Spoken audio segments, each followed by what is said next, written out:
Good morning students. नया subject start करना है, उसका नाम है बेसिक ऑफ रिटेलिंग, है ना। तो मार्केटिंग में जैसे आपने एक चैप्टर पढ़ा होगा रिटेलिंग का, है ना। होल सेलर्स क्या होते हैं, रिटेल सेलर्स क्या होते हैं। अभी आपकी पूरी बुक है जो आपको रिटेल के बारे में डिटेल में बताएगी कि रिटेल के क्या प्रिंसिपल्स होते हैं, है ना। कौन कौन सी बातों को ध्यान में रखा जाता है, इसके क्या एडवांटेज हैं। क्योंकि रिटेल मार्केट एक बहुत बड़ी मार्केट है ना। जिसका जो मेन पर्पस है वो क्या है, प्रॉफिट अर्न करना और कस्टमर को सेटिस्फाई करना। तो देखिए फर्स्ट चैप्टर आपका है इंट्रोडक्शन का, introduction, nature, scope and importance of retailing. तो बहुत सिंपल सी टर्म है। जैसे कि आपको पता है कि ये जो रिटेल वर्ड है ये कहाँ से आया है, is derived from French word retailer.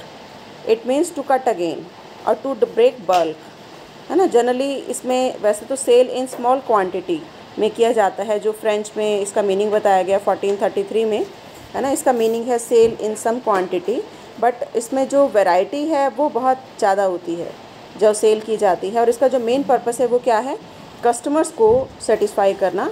मतलब जो कस्टमर हैं वो इनका मेन टारगेट होता है। जैसे मार्केटिंग का मेन ऑब्जेक्ट होता है कस्टमर को सेटिस्फाई करना, ऐसे ही रिटेलिंग का भी मेन ऑब्जेक्ट क्या है, कस्टमर को सेटिस्फाई करना। तो we can say retailing is included in every part of our routine life. जैसे कि आप देखते हैं आपने ग्रोसरी आइटम्स लेनी है तो आप कहाँ से लेते हैं, रिटेल स्टोर से, है ना। अब रिटेल स्टोर भी कई तरह के हैं। एक तो ग्रोसरी आइटम की शॉप हो गई जहाँ से आप परचेज़ करते हैं, या जैसे इजी डे है जहाँ से आप परचेज़ करते हैं, सुपर मार्केट है ना। तो बहुत सारे रिटेल स्टोर हैं जो कि इस तरह से काम कर रहे हैं। तो वी कैन से ये मिडिल मैन होते हैं between the wholesalers and customers, है ना। वी कैन से कि मैन्युफैक्चरर किसको सेल करते हैं, होल सेलर्स को। होल सेलर्स किसको सेल करते हैं, रिटेलर्स को। और रिटेलर्स किसको सेल करते हैं, कस्टमर्स को।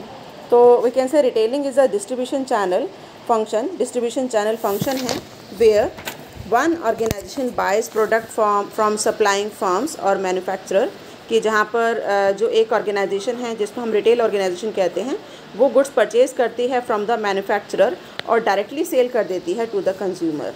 लेकिन अगर सपोज़ किसी कंज्यूमर ने ही गुड्स को परचेज़ करके दूसरे कंज्यूमर को सेल किया है तो वो रिटेलिंग नहीं है ना। रिटेलिंग कौन है, एक ऐसा पर्सन या एक ऐसी एजेंसी या एक ऐसी कंपनी या एक ऐसी organisation which is instrumental in reaching the goods, merchandise और सर्विसेज। मतलब जो गुड्स एंड सर्विसेज को परचेज़ करती है, जिसका मेन पर्पस क्या है कि अल्टीमेट कस्टमर्स तक, जो लास्ट कस्टमर है वहाँ तक पहुँचाना। तो ये कस्टमर्स को बहुत सारे बेनिफिट भी प्रोवाइड करते हैं एज अ रीसेलर्स, है ना। तो जो रिटेलर्स हैं उनको हम रीसेलर्स भी बोलते हैं। Consumers for instance are able to purchase small quantity of an assortment of product at a reasonable affordable price, कि जो कंज्यूमर्स हैं वो रिटेल सेलर से बहुत कम प्राइजेज़ पर, अफोर्डेबल प्राइजेज़ पर वो रिटेलर से गुड्स को परचेज़ कर सकते हैं। मतलब क्वांटिटी चाहे कम हो, लेकिन अगर उनको एक आइटम भी परचेज़ करनी है तो वो रिटेल सेलर से परचेज़ कर सकते हैं।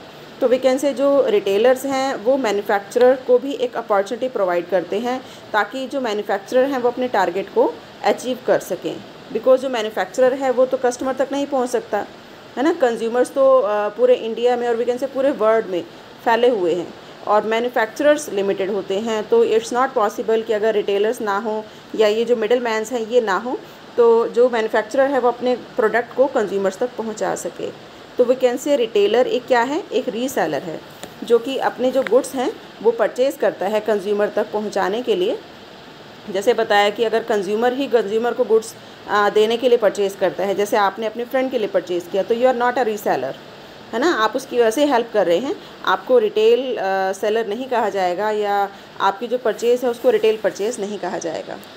आप देखिए ये कुछ डेफिनेशन दी हुई हैं कि अमेरिकन मार्केटिंग एसोसिएशन के अकॉर्डिंग ये आपको डेफिनेशन दी है कि retailing embraces the direct to consumer sale activities of the producer whether through its own stores or by house to house convincing और बाय मेल ऑर्डर बिजनेस, कि किसी भी तरीके से उसने परचेज़ किया है लेकिन उसका मेन पर्पस क्या है कि कस्टमर्स तक गुड्स को पहुंचाना।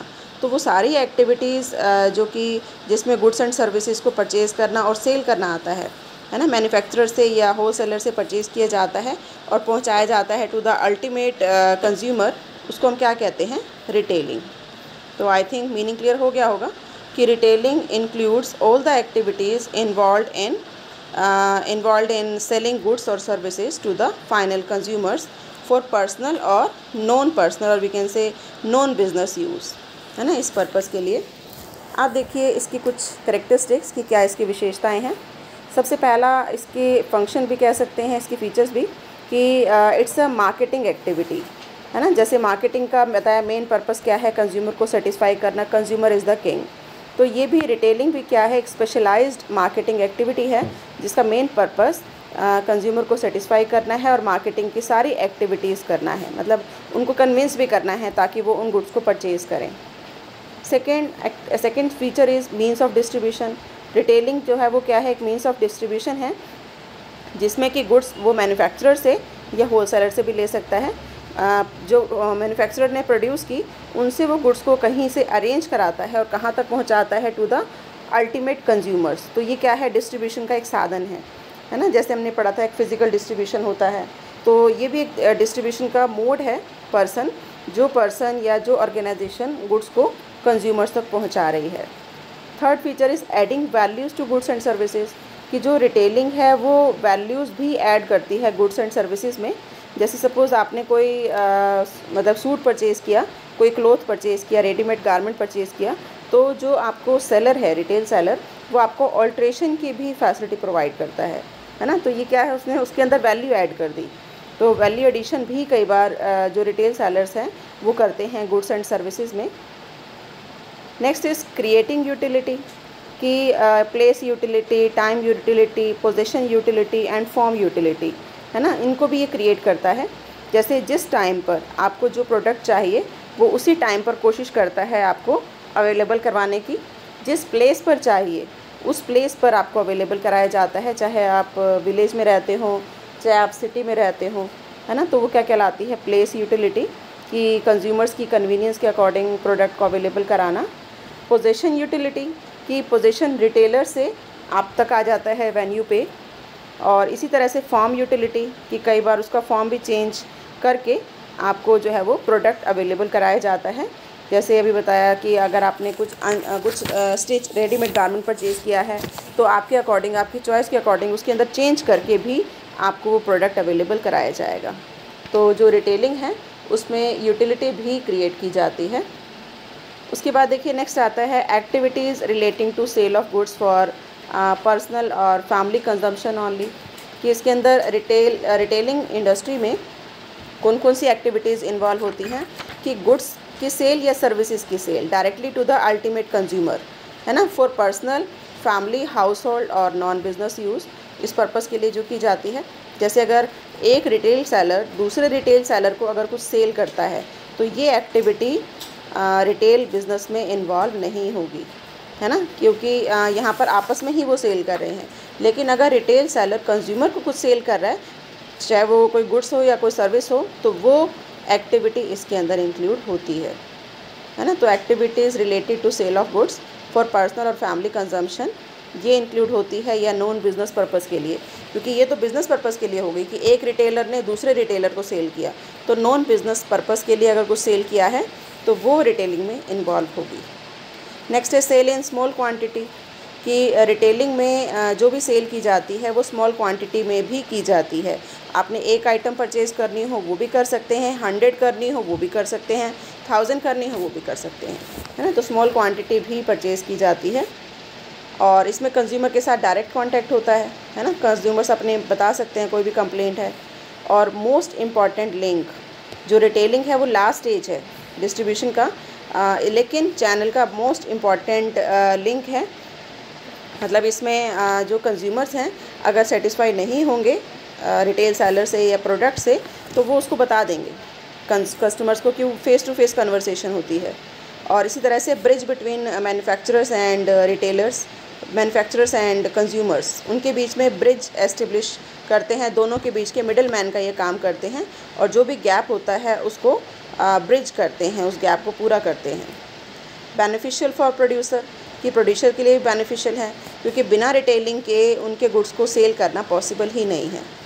और इसी तरह से एंड टू एंड एक्टिविटी, कि यहाँ पर जो भी सर्विसेज प्रोवाइड की जाती हैं वो ऐसा नहीं है कि सेल कर दिया और वहीं पर सर्विस ख़त्म हो गई। सेल करने के बाद भी अगर कोई कंप्लेंट आती है, जैसे कोई प्रोडक्ट आपने परचेज़ किया, वो वारंटी में है या गारंटी में है, उसके बाद भी अगर कोई कंप्लेंट आती है तो आफ्टर सेल सर्विसेज भी कंज्यूमर्स को प्रोवाइड की जाती हैं।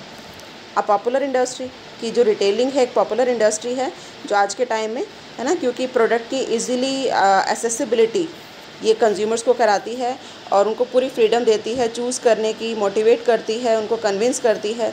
तो फास्टेस्ट ग्रोइंग इंडस्ट्री है retail industry.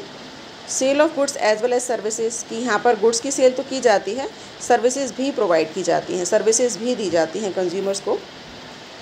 Store and non store activity, कि इसके अंदर ज़रूरी नहीं है कि जो स्टोर की एक्टिविटी है वो ही हो, कि कोई शॉप ही हो जहाँ से आपने परचेज़ करना है ना। कई बार कोई शॉप नहीं होती, नॉन स्टोर एक्टिविटी भी रिटेल बिज़नेस में आती है। जैसे देखो एग्जांपल दिए हैं एवॉन, एमवे, ऑरिफ्लेम, सुना होगा आपने, मोदी केयर, है ना। ये बहुत सारे प्रोडक्ट ऐसे हैं जो डायरेक्ट बिज़नेस कर रहे हैं। तो ये भी क्या है, रिटेल, कि इसमें भी डायरेक्ट कंज्यूमर्स तक पहुंचा जाता है, बीच के जो पर्सन हैं मिडल मैन्स वो हटा दिए गए हैं। तो ये भी रिटेल बिज़नेस का ही पार्ट है। इसी तरह से timely delivery of goods at affordable prices, कि जो रिटेलिंग है वो मतलब कोशिश करती है कि जिस टाइम पर कंज्यूमर को प्रोडक्ट चाहिए उसी टाइम पर वो उसको अवेलेबल कराती है।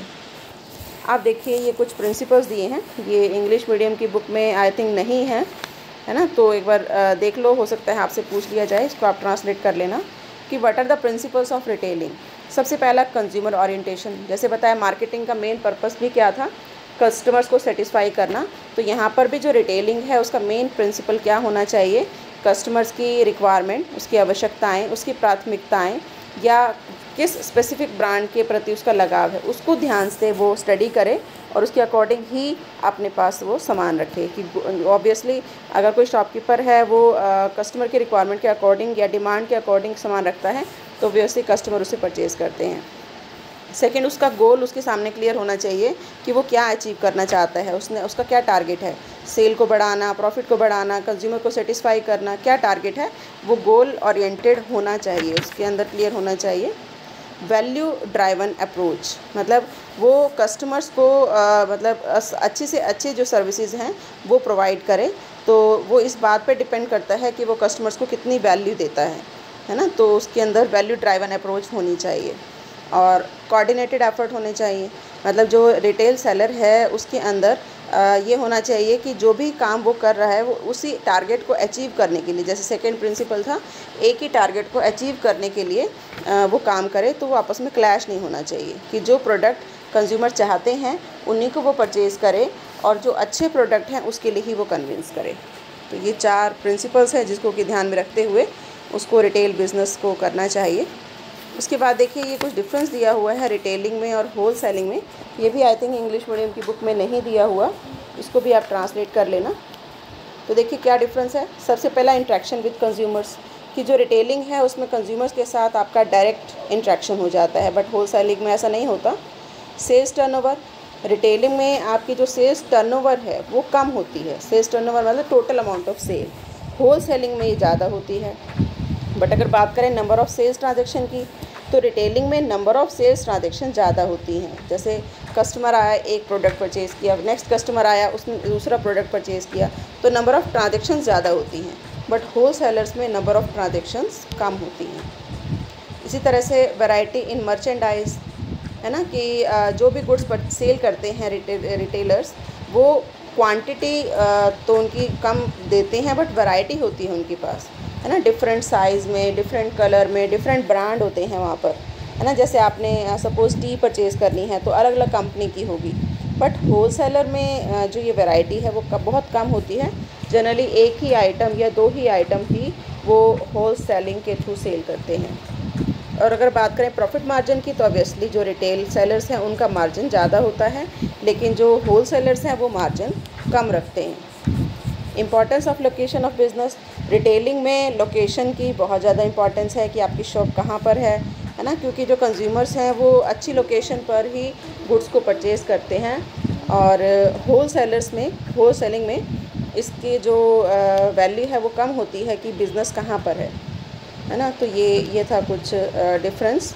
यहाँ तक आपने करना है और अगर कोई प्रॉब्लम है तो आप मुझे साथ के साथ बता सकते हैं।